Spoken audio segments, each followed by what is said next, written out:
This presentation is being recorded by Missoula Community Access TV as part of a media assistance grant donated to the library by MCAT. Hello, everyone. Thanks for joining us today in this beautiful new library. I'm really happy to be here. Thanks to all the people who helped make that possible. And hopefully it will be the start of many, many good things. So I am going to introduce myself. I am Kelly Moore. I am the Family and Consumer Science Agent with Missoula County Extension and Montana State University. So today we're going to talk about some basics of canning. Canning seems to be a really hot topic these days. Maybe some of you have always thought about canning, but a little bit afraid to start. And some of you who are watching may have been canning for years. So I hope you will find something to take away from today that will be helpful and will help you get excited about canning. We don't have enough time to talk about everything there is having to do with canning, but it will be a good start. And if you're still interested after today, we hope you'll join us for the January class here at the library. Pressure canning, we're going to pressure can chicken soup. So that should be a fun time. All right. So I just kind of want all of you to think about canning and what that means to you. Is that something you are intimidated by? Many people are. And that's because there's a lot of equipment usually. And there are a lot of different ways to can. Maybe many of you have had grandparents who have canned for years, or parents. We hear a lot of stories. I've actually seen some canners that were probably used by great-grandparents or great-great-grandparents. So we'll talk about the importance of equipment here in a few minutes. So you want to make sure what you're canning in is safe to use and adequate for today's standards. Okay? Many of us have memories of going to the basement in a grandparent's house, seeing a lot of jars of different food items. Some you could identify, some you could not. And that could be a little scary. I remember my mom making pickles that were so bright green because of some food coloring that we refused to eat them. So she had a lot of jars of pickles left over. So everybody's got some kind of stories to tell about canned goods. So, there are two types of canning and canners, and that's what we want to start with today. And obviously, there are a lot of things across the counter here. We'll go through and explain all of them. Okay? Probably a lot of people are more familiar with water bath canning. And water bath canning is done in something that you've probably are familiar with. This is the old blue enamel water bath canner. So everybody used to have one of these. I still use it. They don't tend to last as long as some of the heavier duty ones, but they still work quite well. And water bath canning can only be used for certain types of food. So we have mostly fruits can be water bath canning. A lot more tomatoes can be water bath canned than there used to be. And we'll talk in a few minutes about why that has changed. So the basic parts of a water bath canner, this is pretty much it. You have to have a basket in the canner because the jars, if they sit on top of the burner without a basket, there could be some breakage. So you want to be very careful about that. The reason why we call it higher acid foods can be canned safely in water bath canners because it doesn't take as high of a temperature to kill anything that might be harmful. I don't know if people have heard about botulism before. That's kind of a word that scares all of us because botulism is very serious. In fact, it can kill people. It's made people very ill before. And that's why we need to use a pressure canner for other types of foods, which we'll talk about momentarily. So it's usually a little bit cheaper to get into water bath canning. It takes a little less time. You get immediate gratification because you don't have to wait so long. And it makes beautiful products. Any of your jams, jellies, that sort of thing, canned peaches, any of that can be done in the water bath canner. In the water bath canner, the water has to cover about 2 inches over the top of the jars. And that will lead us to talking about our jars over here too. The equipment's so important because if you have good equipment that you feel is safe and adequate, then it's going to make canning a lot less stressful, for sure. It seems like a lot to get together in the beginning. It can be a little expensive, but if you're in it for the long term, then it pays to get something good to begin with. The number one thing you want to be aware of, besides having good equipment, you want to use good recipes. I know the library has a lot of great canning books as well, so that will be fun for you to come to the library and look through them. These are a few resources that I'm going to recommend. This is called So Easy to Preserve. This book's available on the website, and we'll have that posted at the end of the class. The National Center for Food Preservation, and that's at the University of Georgia in Athens.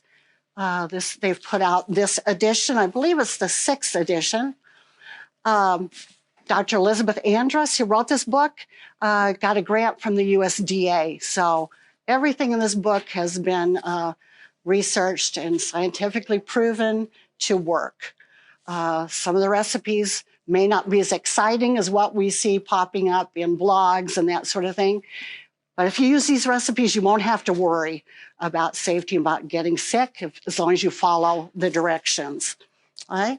Also, the USDA, I didn't bring the whole thing. It's a pretty big notebook full. You can download this and print it out yourself. So the USDA Guide to Home Canning is kind of a canner's Bible as well. I recommend that. Another one that's not as well known, that's one of my favorites, America's Test Kitchen, Cooks Illustrated. Some people are familiar with that. They do a lot of testing on every recipe. And this Foolproof Preserving is one of my favorite books. And I won't get a commission for showing you this book, but it really has some great fun things in there. Okay. So once you have your recipes, you can also look online, any extension website. So that's extension with a capital E. Otherwise, they think you're talking about some electrical outlet. So extension with a capital E, every state has an extension office, and many of them have consumer science departments. So those are good resources as well. Also, Montana State University puts out something called Monk Guides. That is available as well. I will give you the website for that. Okay, so now that we've talked about using good resources, you might ask, well, what about my grandma has a great recipe for, canning green beans. I'm just going to go ahead and use that. But I always ask people, well, you want to make sure that the processing time's correct, that the directions you follow are able to be research-based. So I'm not to say don't use those recipes, but sometimes those recipes have actually made people sick later on if the directions aren't really concise. Jams are a little bit less concerning. I mean, you can use a jam recipe because we don't have to worry about the botulism in higher acid foods. So for the low acid foods, we have to have something that raises up the acidity level. So there are several items here we use for that. So recipes that call for vinegar, and maybe you can think of a couple of those right away. Usually pickled items, of course, have vinegar in there. But there are also salsas might have a little bit of vinegar. It's important, if you use that, to use a vinegar that's 5% acidity. So that will leave out a lot of the, certainly do not use homemade vinegars. That wouldn't be safe. And these have been tested to be 5%, and that's what it takes to raise that acidity level. Also, bottled juices.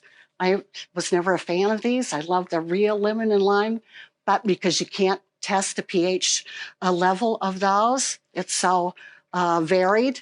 They ask that you use bottled, so bottled lemon or lime juice. All right, to make it safe.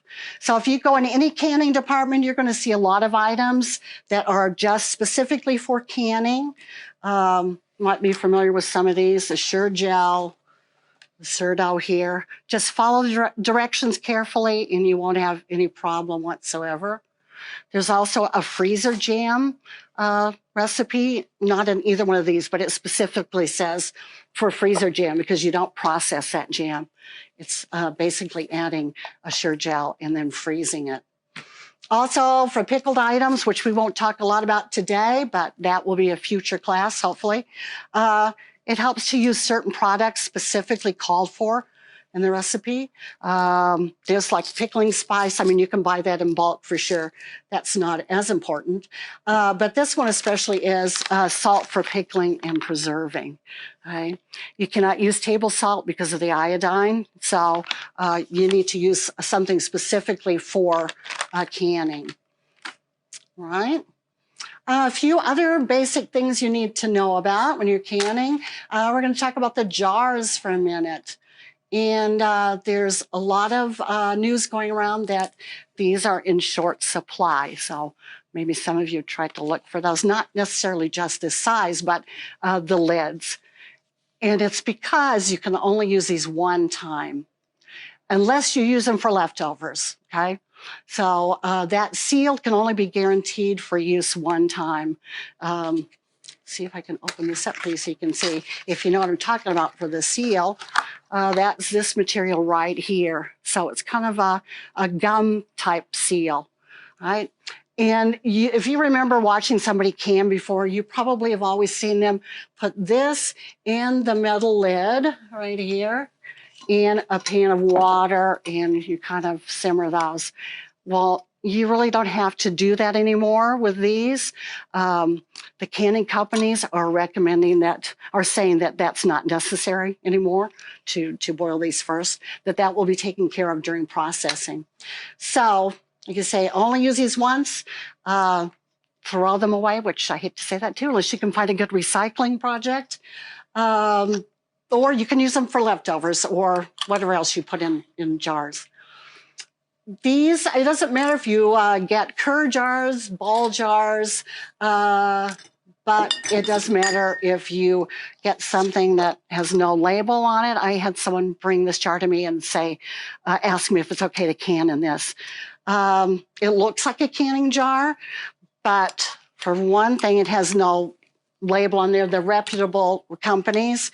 And if you look on this gum layer here, it's very thin. It would for sure not seal correctly, and then your product would not be safe.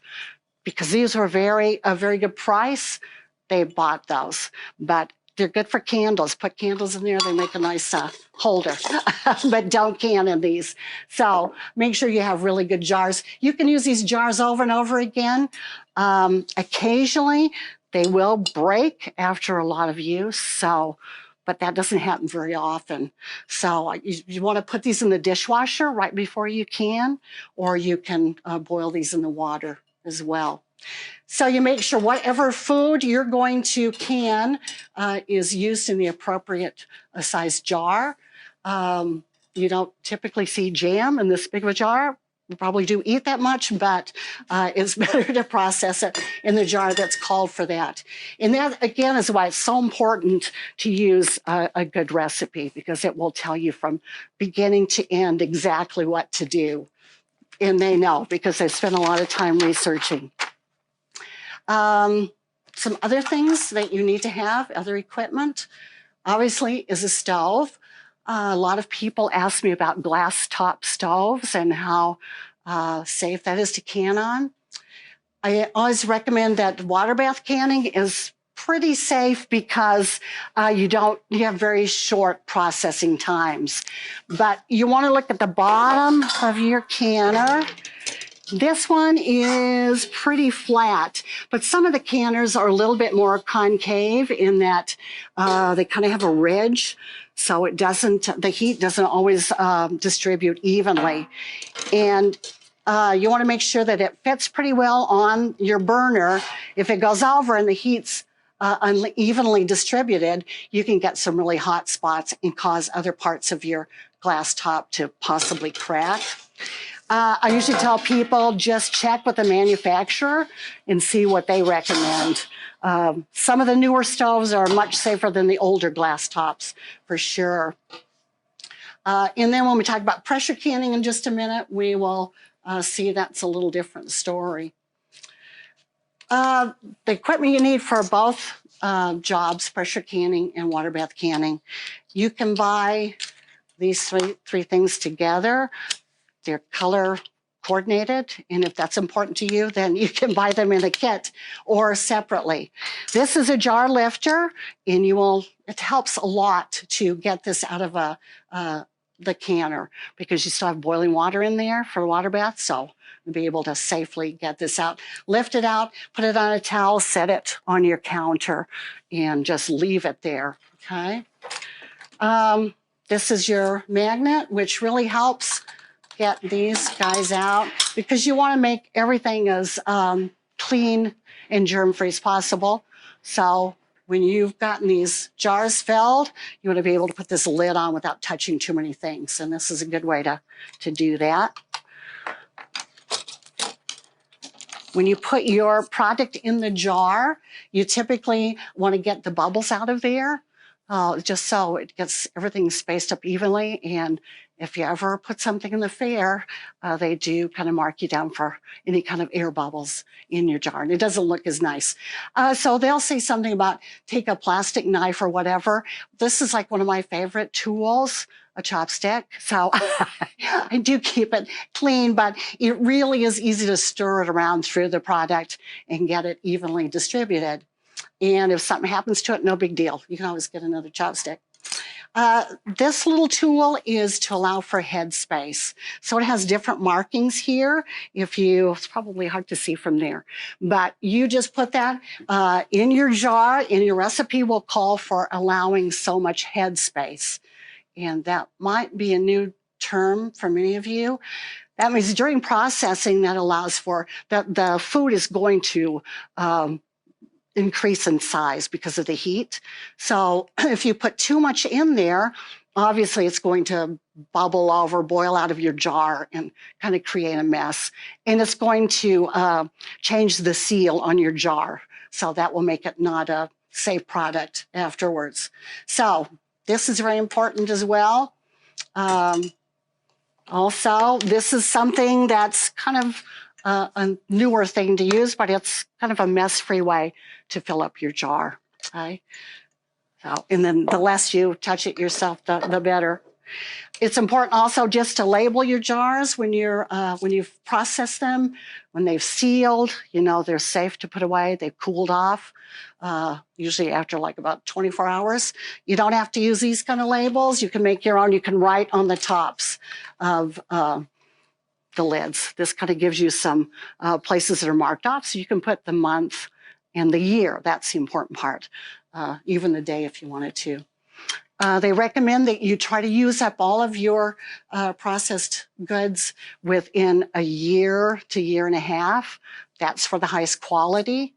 I know some people will leave them for much longer. Not to say that you would necessarily get sick from that, but they're just not going to taste as good. And they're going to take on sometimes that kind of color that's not too not too easy to look at. Okay? Also, just having something like a towel, you can just wipe the rims of your jar before you put the lid on to make sure the seal works and to clean up any of the food that's left. When we do more of our canning classes, when we actually can, then you'll get to see more of that and see the order of that and why it's important. As you can see in these jars that have already been canned, there's like a salsa here. So there is still a little bit of room at the top. So that kept the salsa in the jar, not outside of there. Jams need a lot less headspace. So they're just fill up to the top here. This one, didn't quite get filled up probably to where it needed to be. That doesn't mean it's not safe to eat, but eventually those pickles could turn kind of brown. So that's just something to be aware of. Right. So canning is not the only food preservation technique for sure. Freezing, dehydrating, there's a lot of different methods, which we offer classes on those at the Extension office. So something to consider for the future. I want to take a few minutes to talk about the pressure canners. Right? I have two different examples here. And maybe some of these look more familiar than others. They both do the same job. This one tends to be a little less expensive than this one. So I always tell people, if you're serious about canning, you want to do it every year, this is kind of a good canner to get. I have one that's twice as big as this as well, that has two different levels, so you can do a lot of canning there. Right? This is an All-American canner. This is a Presto canner. It's excellent too. Like I say, it's a little less expensive. It does not have the gauge. That's the difference too. The gauges are very important to have them read every year for accuracy, because when you're doing pressure canning, you're processing up to a certain so many pounds of pressure. And if you have to know that it reads accurately in order for your food to be safe. Green beans are a food item that more people can get sick with than just about anything else. And a lot of that's just from improper processing. Okay? So we don't have to take this off in order to check it. We do that at the Extension office for free. So when these are not reading correctly, if they're like more than 2 pounds off, then we always say get a new one. And they're not that expensive. I think about $23, $24. And they're available locally. This is a weighted gauge, and this will rock when the pressure gets up. The pressure canner works differently in that you don't cover the jars with water like you do in the water bath canner. These are for foods that are low in acid, so that would be all vegetables. Tomatoes are kind of on the borderline because they now, since we are not just totally using the heirloom tomatoes, the pH balance is a little bit more accurate than before we really didn't know. So all vegetables, meats, soups, that sort of thing. So a lot of people still do can a lot of meat, especially people who are hunters, a lot of wild meat for sure. So this reaches very, very high temperatures, which is what it takes to kill botulism. So it gets up to 240 degrees, and it works with, it creates a vacuum in there, takes out all of the moisture. So you do something called venting. And we won't go into a whole lot of detail about that. Again, you've got to come to the January class. We will take it one step at a time, so you'll see exactly why that's so important. The pressure canners, both of these will fit together so tightly. You want to create that seal.